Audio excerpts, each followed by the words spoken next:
Assalamu alaikum dear friends. Today our topic is the level of organization part 1. The level of organization is based on chemical foundation. जिसका मतलब है कि हमारी जिंदगी की जो बुनियाद है वो केमिकल्स पे बनी हुई है.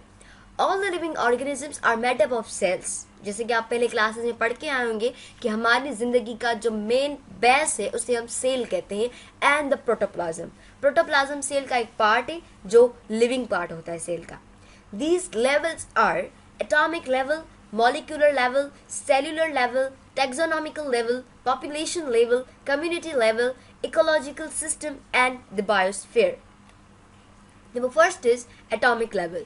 All the matters are made up of elements. जैसे कि आपको पता है हमारे यहाँ जिंदगी में जो भी मादा है वो एलिमेंट से बना है, which is composed of atoms. अब हर एक एलिमेंट एटम से बना हुआ है. अब जो एटम है वो किस चीज से बना है? वो बना हुआ है सब एटॉमिक पार्टिकल से, जैसे कि electron, proton, neutron. There are 100 kinds of elements. बहुत किस्म के एलिमेंट्स है, but 16 of those are bio elements. 16 ऐसे एलिमेंट है जो हमारी बॉडी में प्रेजेंट है और उन्हीं एलिमेंट्स को हम कहते हैं bio elements. And 6 elements are carbon, hydrogen, oxygen, nitrogen, sulfur and phosphorus are basic elements of human body or of any organism.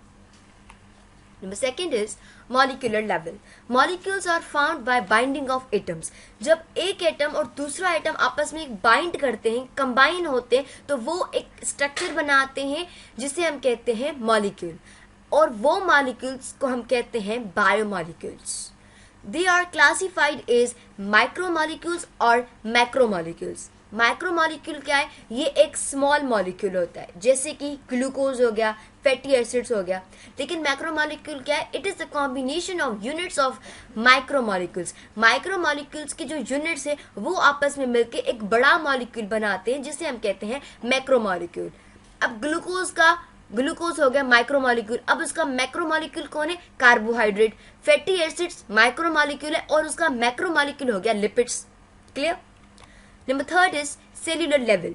Biomolecules combine together form protoplasm, the living part of cell. जैसे कि मैंने आपको पहले बता दिया था, protoplasm cell का एक पार्ट है जो लिविंग पार्ट है. ये जो बायोमोलिक्यूल्स है ये आपस में कंबाइन होकर एक लिविंग पार्ट ऑफ सेल बनाते हैं जिसे हम कहते हैं प्रोटोप्लाज्म. और protoplasm works as unit along with other organics. Protoplasm खुद और दूसरे ऑर्गेनल्स के साथ जब काम करता है तो वो एक यूनिट बनाता है और उसी यूनिट को हम कहते हैं the cell. Cell is the basic functional and structural unit of life. अब ये कैसे? देखें, प्रोटोप्लाज्म जब है और दूसरे ऑर्गेनल्स भी हैं, काम तो करें, लेकिन जब वो आपस में कंबाइन होकर काम नहीं करेंगे तो वो एक स्ट्रक्चर को शेप नहीं दे सकते. अब खाली प्रोटोप्लाज्म भी है हमारे पास और दूसरे ऑर्गेनल्स भी है, तो इन चीजों का कोई मतलब नहीं. जब वो आपस में कंबाइन होते हैं, टुगेदर होके वो वर्क करते हैं, तो एक नई चीज को इख्तियार देते हैं, वो है cell.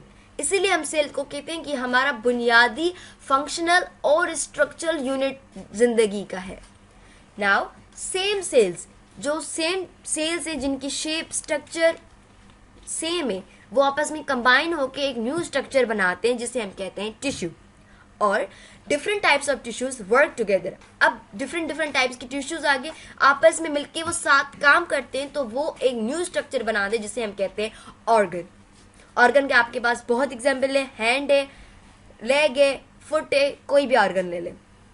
Now organs of different types. अब बहुत सारे डिफरेंट टाइप्स के ऑर्गन्स आपस में जब साथ काम करते हैं एक ही मैनर में तो वो बनाते हैं ऑर्गन सिस्टम. जैसे digestion.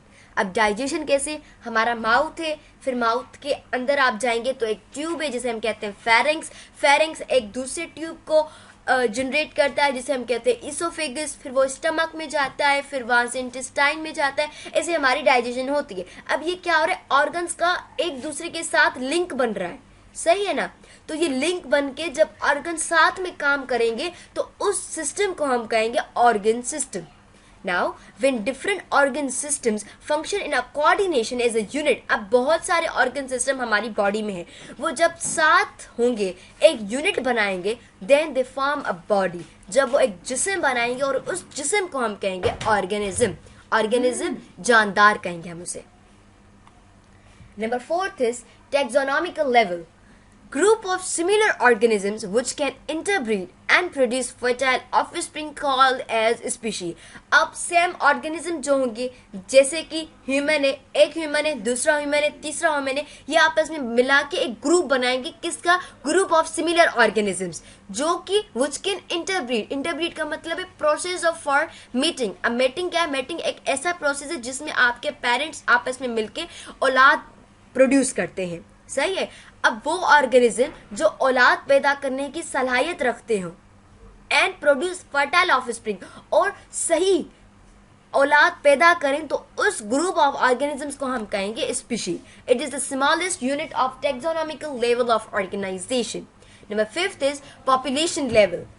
All the members of species living in specific habitat. अब स्पीशी क्या है? Group of similar organism. अब वो एक ही एरिया में रहें तो उसे हम कहेंगे population. For example, group of parrots on tree. Tree उनकी लोकेशन हो गया जहां पे वो रह रहे हैं, और पैरट्स क्या है? पैरट्स एक स्पीशी है, सारे तोते आपस में मिलके एक ट्री पे रह रहे, तो ये हो गया population level.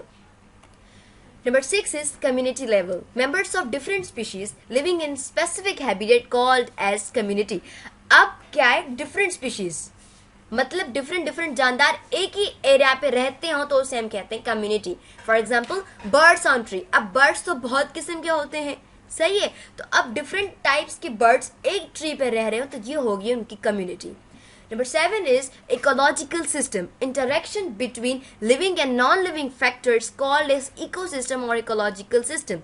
For example, inhale of oxygen and exhale of carbon dioxide. जैसे कि हम ह्यूमन बीइंग है, तो हमारे इन्वायरमेंट से क्या रिलेशन है? इन्वायरमेंट से हमें एयर मिलती है, और एयर में हम क्या करते हैं? इनहेल करते हैं ऑक्सीजन को, और हम हमारे इन्वायरमेंट को क्या देते हैं? Carbon dioxide. तो ये हम लिविंग होगी और हमारा इन्वायरमेंट नॉन लिविंग हो गया, तो या हम दोनों का आपस में एक रिलेशन है, और इसी रिलेशन को हम कहेंगे इकोसिस्टम और ecological system. Number last is biosphere. Part of earth where life exists is called as biosphere. हमारी अर्थ प्लेनेट का एक ऐसा हिस्सा जहाँ जिंदगी मौजूद हो, उसे हम कहेंगे biosphere. Thank you for watching.